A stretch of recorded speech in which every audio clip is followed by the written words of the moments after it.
Okay, everyone, we got some new listener mail. Let's take a look at this, see what we got. Hi, Jason. I listen to your podcast every once in a while. That's to be expected. Not everyone listens to it all the time. I hope you can help me. My name is Rose. I'm a freshman in high school, and I should say right now, I've never been in trouble in school. Sure, I've had some disagreements with my parents, but for the most part, straight A's, no hassle. I pride myself on being a good student. The problem at my school is Crumb. Now, his real name isn't Crumb, it's Charlie.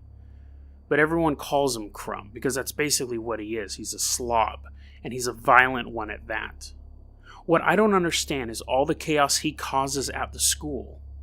He just gets away with it. I started to notice something. Every time he was reported to the principal or the teachers, they just did nothing. And I decided to do what you do. I wanted to investigate it. One day, I followed him home. Now, I don't have a car, I was on my bike, but I was very stealthy. I made sure that nobody saw me.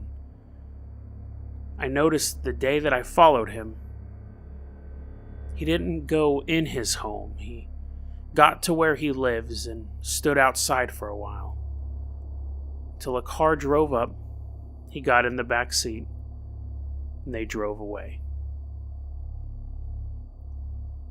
I had to make a decision right then. I could try to follow the vehicle or go home, and I followed the vehicle. We ended up maybe a mile or two outside of town. There was an old, abandoned home in the middle of a field. Typical creepy place stuff, but I ditched my bike and stood in the high weeds, where I'd have a good view of what was going on in the home. It was then that I noticed that the driver of the car was the principal of our school. Mr. Reynolds got out and Crumb jumped out of the back seat, a little more excited than usual. I snuck closer to the house to get an even closer view. That was my first mistake. 2 more cars pulled up. They almost caught me, but I was able to duck down quick enough. But I somehow had a feeling that they now knew someone might be there because the way they looked around. The 2 other cars had other school personnel in it. 2 teachers, a security officer that I'd see from time to time. They all walked into the house, looking over their shoulders. I crept even closer to the house now. Inside, the principal and the other teachers, the security officer, stood around Crumb. They began chanting something I don't know. I couldn't hear the words as much as I could hear the rhythm. Crumb was on his knees, surrounded by them, and I swear,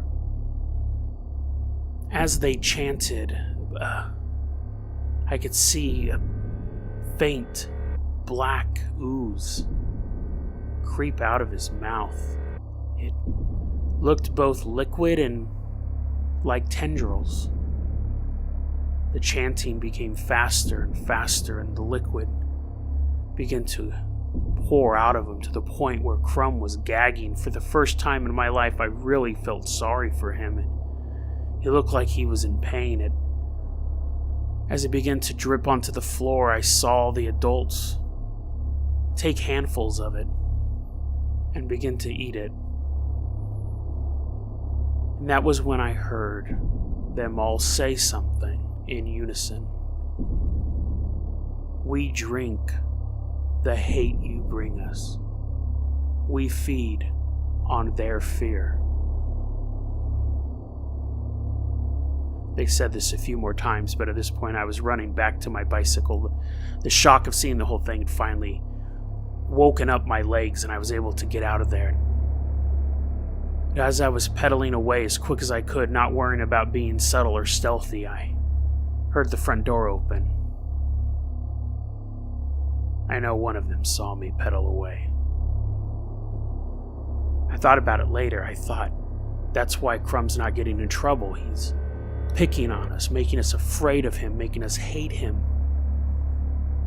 And somehow they're able to feed off of it.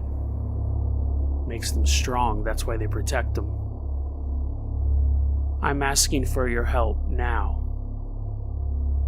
Because when I got home, my parents told me my principal wanted to talk to them. It was an emergency. And he's coming over tonight.